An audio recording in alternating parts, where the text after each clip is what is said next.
all about pushing and pulling until you find that opening to get a little bit of an advantage, whether it be gold, EXP, maybe a kill. So far, ALVA 8 has been really showing up huge with the homework that they've done on Sway Esports. But like you said, Sway Esports will take that side switch going on to Rit. And that means that ALVA 8 will have to kind of go for that first pick. But seeing how they have really prioritized the Kaja, it does make me wonder, will Joy still be let through? I don't think Joy is going to be... well, okay, it depends. It really, really depends whether Kaja is still available. But again, as mentioned before, teams who like to play a particular type of hero or think it's strong usually ban them out on the opposite side. Yeah, so Esports just taking out that Joy, but I don't think ALVA 8 cares too much, right? They have been banning the farmers in that game number 1. They've let a lot of crucial picks through, but in this case, with how the latest patch has been, I think Fredrin will also go through the bans. Maybe ALVA 8 will trade Kaja for the Fredrin. Or they still ban out the Brody. You know, that was like the one pick that I thought was kind of odd overall from Sway. I think it was Sway, right? Yeah, it was very, very odd and oddly specific. Okay, so the expected farmers came out. Now let's see Sway. Do they get rid of it? And I don't think Brody is first pick for his ban for sure, but I'm very curious to see. And it's not a hero that ALVA 8 generally picks anyways. Yeah, that's the thing. And so I don't know. It could be lack of information. It could be just going based on the assumption. But all right, Valentina gets taken away. They don't mind giving over the Fredrin unless they ban Fredrin too. And if ALVA 8, I think they banned the Martyrs in the previous game. Yes, they did. It's a hero that has been very popular. I think Gyomei also has had a lot of success on the Martyrs, but they actually banned the Kaja. Okay, all right. As expected here, Sway Esports probably could have held off on that Joy ban a little bit longer because they are going to be the last people who ban in this phase before we get into the picks. So, Brody, are they still going to commit their blue side strategy to red side? I don't think so. Maybe the Kadita? Or the Martyrs, right? Martyrs is still left open. That's true. Arla. Okay, that's Arla also. Fair enough. But a lot of meta picks still. Well, I say meta, but then again, it's the patch. You'll guys get used. You'll get used to it. We'll get used to it. Yeah, we'll get used to it. So, Fredrin first pick, yay or nay? So far, it's a yay. So far, it has been a yay. Has been a yay. Come on, ALVA. They got 27 more seconds. They're probably discussing the rest of their draft strategy here. So let's assume that ALVA 8 decides to go for Fredrin. They go for Fredrin, Sway Esports. They're probably going to go what? Oh no, they switch it up with Glue. Finally, Glue shows up today. Yeah, I've been wondering where the Glue went, and there it is. We get the XP laner for Jirachi. One of the more flexible players in this tournament also, where we've seen him rotate around, playing tank XP laners into bruisers, fighters, like Benedetta. Sway Esports will be able to comfortably grab the Farsa and the Fredrin. Oh, all right. So we see, okay, expected outcome for the side of Sway Esports. They wanted to get their mage. They got it. The question is ALVA 8. Now, this is where a lot of teams struggle, right? Blue side struggles after the opener they see from Sway Esports. Usually it's either like a support pick, and do they supplement it with EXP? Because usually it comes down to how do you stop the artillery mage. And in this case, ALVA 8 are saying, you know what? We are going to be focused very much around the gold lane. We're going to blind pick the gold lane. We know for a fact that Claude is able to get on top of someone like Farsa, and with fully stacked, maxed item, blazing duet, there's nothing much Farsa can do about it. And this Lolita pick was also great because in the previous game, ALVA 8 specifically banned out Lolita alongside the Grok. And with the Lolita picked up, you know, there's a way to have the bulwark to deal with someone like this, like the Merps carry, which in the previous game has really suffered a lot. Yeah, he suffered a lot, but at least this time they have a more consistent jungler in that Fredrin. And I think, you know, Carry is going to be good against the Glue. Might struggle a little bit against the Lolita, especially with the shield, because then he might not be able to get the right targets. But let's see. Hayabusa gets banned out for the side of Sway Esports. They want to make sure that they can't access their backline, but they haven't really considered all the options. I mean, Ling, if they want to ban out Ling, I suppose that's okay, but we don't have to worry about things like Grok or Yuzong, for an example, because ALVA 8 have already locked in those positions. It's a Ling, I believe. I don't think Hanzo would be picked. Maybe the Lancelot and the Fanny, right? Fanny made it through the first ban phase. Oh yeah, that's a good point. We don't get to see Fanny at all. Okay, let's see if ALVA 8 decide to ban out the Kufra. If they do, then it's most likely going to be Fanny in the jungle. They've already banned out the Grok. That's one of the first few signs. Okay, Eve is looking, gone. looking for the jungler and the mid laner for ALVA 8. Come on. Come on, think about it. Think about it. They want to play. They want to play Fanny, don't you? Come on. Come on, everybody wants to play Fanny here. It's very rare that we see Fanny make it through the entire ban phase. That's the thing. That's the thing. So Yeah. I don't know whether it's like a risky move to do it here. Oh, Atlas gets banned out. All right, we'll see. We'll see what Sway Esports locks in. If they lock in a support, there's a good chance. There's a good chance. There it is. Kufra, right? Kufra is the one that we're looking at. Yeah, Kufra is the big indicator here. I doubt Sway Esports would just pick Kufra just for the sake of it, just to deter their opponents. I don't think it's bad, but I do think that there are better picks out there as of right now. Probably want to look for the XP lane first. Yes, usually. But then again, I would say locking in your support is probably your safest bet as Sway because you want to get a good matchup for your EXP regardless. So there we go. Oh yeah. We do see the we do see the support come out for the side of Sway Esports. I do very much like the Kadita here because at least with Petrify, you have a way to actually stop not the real world manipulation, but the Blazing Duet. And I think it's also a very good steal because for ALVA 8, they can still go for, they had an option to offer Kadita mid. Yes. But now, it feels like, you know, among all the mid lane pools, Xavier is probably the next one on the list and Kadita has a way to stop it. Yeah, and I don't know. It's just a really rough matchup if Xavier gets locked in no matter what. Yeah. I'm thinking if there's anything else on the table for them. No, there is. We're going down the list. Yeah, just going down the list, man. I was thinking Lilia, but then again, it's like Kadita absolutely dumpsters her anyways. And there we go, the Fanny coming out for the side of Sway Esports. XP lane Fredrin. Yeah, and then people are just flexing. It's like, what is he gonna do? Kill you? Like, nah, we don't have kill threat, so now let's get Fanny, and now we have kill threat. Yeah, actually, there's no kill trend on Fredrin. You're right.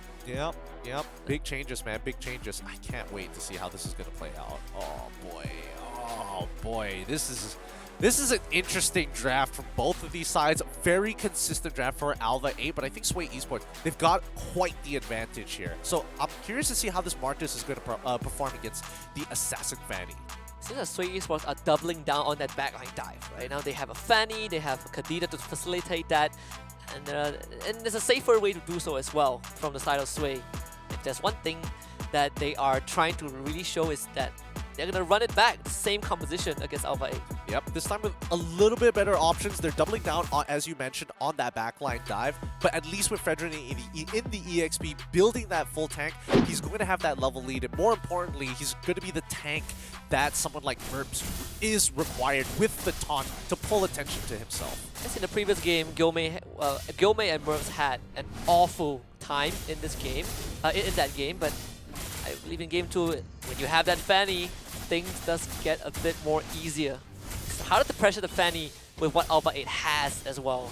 Yeah. Oh, are they going for... Wait, hold on. I'm very curious. I'm very curious whether they both took support blessings here. Smoke really far out. It's going to get caught out, but that's going to be first blood. The dream start for the Fanny. All right, bit unfortunate, but hey, by the way, did you know that, Vince Smoke is at a 0.4 KDA? I wonder if this is just for Lolita overall. If it's overall, then that 5-1 record in game 1 didn't do much for him. Look, he gets a lot. He doesn't get a lot of kills. Let's be honest here. He's a support player. He's looking for these assists. As long as the crystal breaks, he's done his job. Yeah, KD's just a number.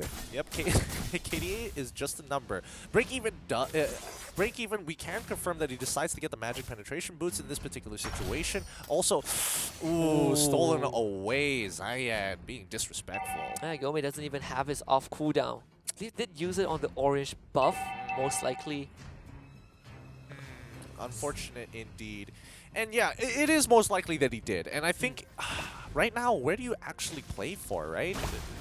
None of the waves are actually open. He's still farming. Ferosky is looking for opportunities across the map, but does it really matter? Oh, wait a second. I guess unlike previous game, the XP lane will be a bit more static. You don't have someone like a Joy or Benedetta to cut these waves.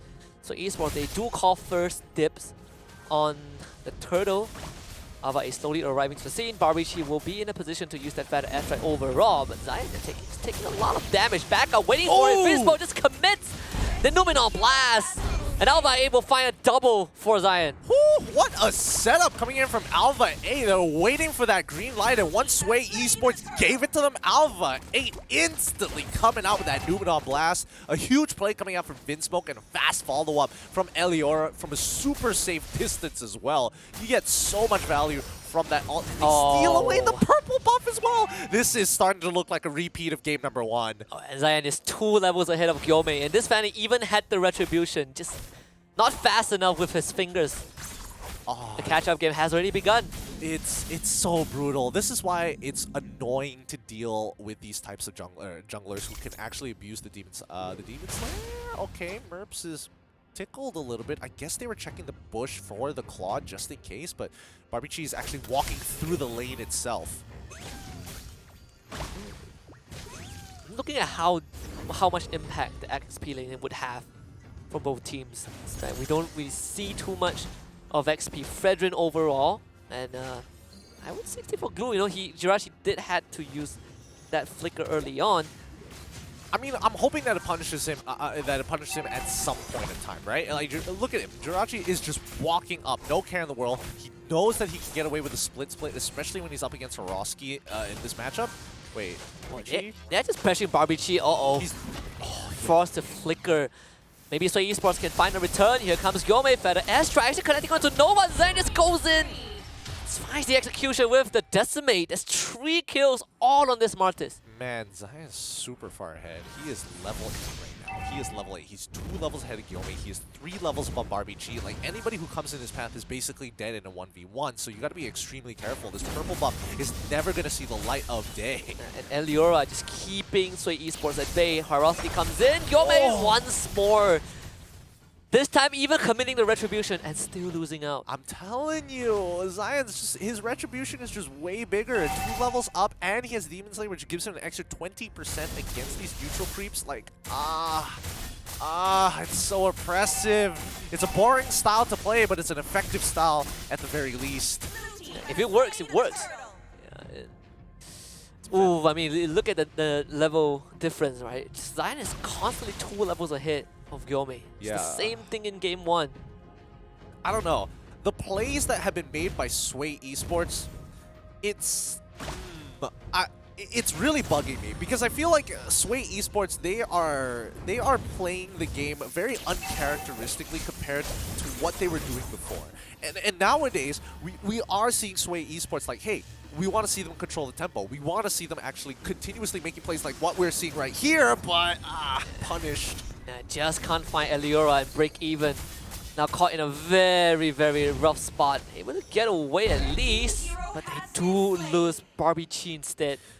ALVA 8 just happily taking these trades. Yeah, Break Even actually manages to get out of that. I thought he should die there to Zion, but, well, some interesting angles with the way he hops over the wall with the motion auditing. Gyome on the opposite side, actually able to get a turn for himself. That's great. So now they've got a little bit of gold back on their side, but not enough to really change anything, as you can see, because Zion is just farming on their side of the map. I just realized that Merps went for the Purify instead of the Flicker. There's so much crowd control that he needs to consider, but overall at ALVA 8, I believe even through the Purify, they have more than enough to keep Merps in play. Zion very far in the jungle. Again, this Feather Airstrike, 0 impact from Barbichi. The poor guy is 0-3 in terms of retributions. He's 0-3 so far. He's getting jungle diff really, really hard by Zion, and it's costing him his purple buff. It's not the end of the world, but it's so annoying as a fanny. He's 3 levels down. And the gap just continues. He shows up bot, tries to get some XP, and is now pressured by Eliora. Gyome! He's still got the mechanics, but let the man play the game! He's not able to play the game at all. Can't play on the link, can't play on the Fanny. Now they'll lose the bot tier 1, and the only space that Gyome had created is now gone. Yep, but look at top side, right? We see that Sway Esports are actually utilizing this time to actually gain space for themselves. Looking, I mean, a purple buff is available. Gyome, just go take it. Nobody's there. Oh, they tried for the dive? No? Okay, they back off. They have the Kadita there. Finding a good kill. something for Sway Esports. Signs of life on that top side. Yeah, we couldn't broadcast that portion because it's too violent, man. You can't be getting away with murder like that. But Sway Esports, I think if they keep this up, if they keep going and playing for picks, they've got to start spreading out and pairing themselves together, right? We're looking for like 2v2s, 3v3s, nothing more than 4v4s. And 4v4s even, I think Sway Esports just need to disengage. And I think that's also something that Break Even needs to continue to enable, right? Contrary to being on the Franco, you do have a lot more solo queue agency on this Kadita. Alright, round number 4 at this purple buff.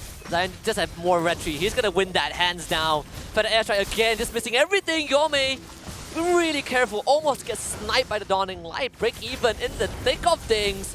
Trying to go for Zion, ends up getting destroyed, but trace one back.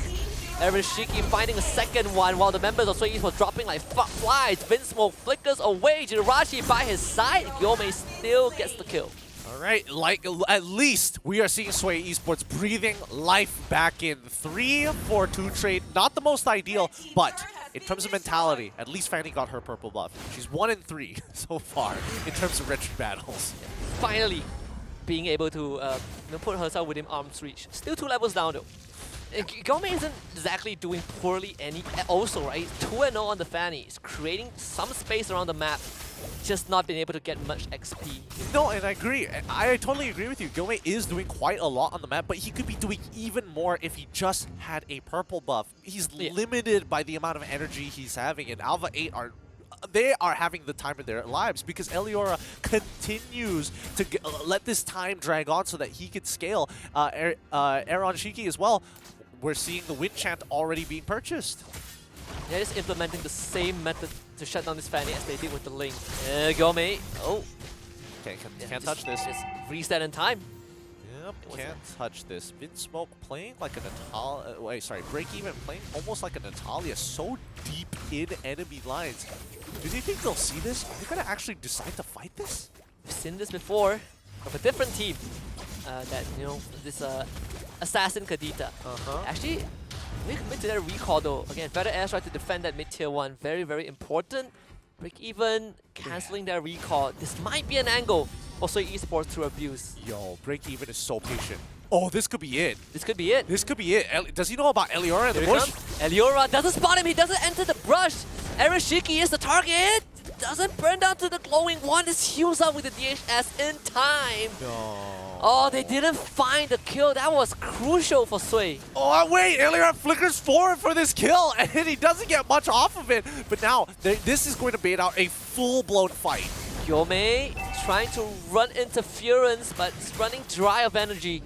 Jirachi putting himself in front. Hiroski is there. Break Even once more in the flank angle. They caught Merbs as he forced the carry out of the fight. Lord dropping low. Gyome coming back in. Though. Can he win this retreat fight? He stopped the Lord attempt. Goes over to ALVA 8 and Gyome dies. Oh, that's so frustrating as well. Zion actually retreat earlier and Gyome had the opportunity but was just ever so slightly off the timing. That's so sad. Sway could have bought back so much time on their side, or at least dragged this game an extra 5 minutes. But now, ALVA 8, this is going to be their time to actually claim as much gold as they possibly can. Science even going to take that purple buff. And Gyome knows that he has to deal with this top side. He's surrendering so much. Break Even coming through. Eliora is the target. Break Even just finding crucial space for Sway. Now the fight breaks out. Vinsmoke putting up the bulwark. Zion in danger, but he's just gonna go and commit. Hiroski brought low. Gyome joins the fight. Hiroski still alive. Jirachi forced the flicker. And Arashiki not showing himself at all. A 1-for-0 trade in favor of Sway Esports. They can pull this back. A 5k gold lead is not impossible. Aaron! Doing it again, this time not finding any kills. But was able to get rid of that bottom inhibitor, so ALVA 8 still finds some space. Yeah, I think right now Sway Esports need to recognize that this is a continuous habit from Aaron. Like, he's been doing this time and time again. Under inhibitor turns, he tries to zone them away, especially when they have Lord. They need to hold up a battle spell, and especially for Break Even, he needs to hold up his Petrify to cancel him and potentially look for a full one-shot. Bit of arrogance from Aaron Shiki. We'll see. We'll see how long he's gonna get away with it. That's the truth. Now He has been punished once, courtesy of the inhibitor. Okay, shot, okay, that's fair. That is one fair. time. But it's not the product of Sway Esports. You know? Yes. The players themselves haven't been able to stop him. Well, let's see how far this is going to go, right? Because this game has been pretty slow moving for ALVA 8. They haven't been needing to do any flashy plays. All they've been doing is controlling the map, controlling the space, winning that early game, transitioning into the mid game, and now they have not lost their lead. Again, purple buff never falling into the hands of Sway Esports. It's only been given over to them 2 times, one of which was a steal. And they had to fight tooth and nail for it. Yep. That one handed over to Aaron Shiki. And Gyome has been doing a great job of preventing all these waves from getting synced up. He's going to where Jirachi is and knows that the glue can't really do much against him. Almost high end. Damage a lot. Break even coming through. This time Eliora flickering away. Break even not able to find the assassination. In fact, Roski is the one that gets caught and just completely destroyed. They have lost that front line. The Numinum Blast expended just in case. Second inhibitor in danger, but no medium wave. Gyome will cut it and make sure that ALVA 8 doesn't crash that wave. Yeah, he's trying to be as annoying as possible, trying to stagger these waves as much as he can, scrape up a little bit of gold. But if you notice, right, a majority of the members of ALVA 8 are extremely healthy. They're setting up for this Lord. Wait, no. Arashiki, so arrogant! And still gets away with it. Oh, no commitment. Unfortunately, Gyome does not know whether the rest of the members are going to be there. And you can see it. That's why Esports are taking protocol. They're like not 100% sure that the Lord is being done right now. And Gyome even committed his ultimate. Still not able to finish off the Claude. Now with this second Lord, life just got infinitely harder for Sway Esports. Yeah, ALVA 8, wow. You got to give it to them. The fakes that they've been pulling with Arashiki and as well as Vinsmoke really sell the idea that they're hiding somewhere across the top side of the map. And Sway Esports just bought into it. And now it's the mind games, right? You see a Claw just fly in with a blazing duet. It's like, yeah, it's like, why is he so confident? He has to have a team behind him. He'd be crazy to go in by himself. Yeah. No marksman would do that. no sane marksman would do that. I don't know. You definitely learn from Force Secret. 100%. 100%. They have each other in their direct context. Arashiki, can't wait to see him do it again. He's got the blazing duet. Let's see. Break even has to petrify. There's a way to catch Aaron Shiki. And Lord coming in through that bottom side. Break even still waiting. But ALVA 8, they're pretty far away. They might just get all the inhibitor turrets. Gyome not able to stop the mid lane one. In fact, he's getting punished. So much output from ALVA 8. Gyome forced back. All the inhibitors are down. Break even going in. The petrify completely whiffs and he ends up losing his own life. And ALVA 8 have found 2 kills. They do lose the Xavier, but Gyome barely making it out with his life. Jirachi just dives the fountain because why not? Now blazing duet unleashed by Aaron Shiki. They trade 1 for 1, but the crystal still goes down. ALVA 8 with a 2-0 victory over Sway Esports in this grudge match of all places. Ooh. A dominant fashion. Oh my goodness, what a game coming out from ALVA 8. They played such a tactically sound game. It is cold-blooded, just like their logo. Red eyes, an aura of vengeance here. Again, history continues to repeat itself. ALVA 8, 2-0 against Sway Esports. Cleaner and more decisive than last time, and so much more dominant. If you look back at the last time they faced off and you look at the results right now,